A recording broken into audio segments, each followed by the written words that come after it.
कायदे आहेत, परंतु ते कायद्याच्या चौकटीमध्ये राहून जी कायद्यामध्ये तरतूद आहे त्या अनुषंगाने त्या ठिकाणी म्हणून तरी अशी गुन्हे परत परत होत आहे ना. फाशीला घाबरले असते तर अशी गुन्हे झाले असते का वापस? ताई, मी समजू शकते तुमच्या भावना, मी समजू शकते.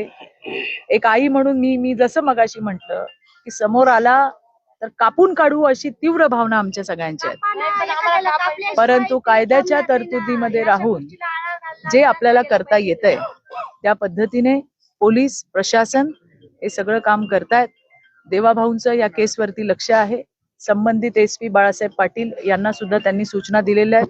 DYSP स्वतः या केसवरती केसचा पुन्हा आणखीन काय एव्हिडन्स वगैरे काही मिळतायत का त्याच्यासाठी त्यांचाही तपास चालू आहे.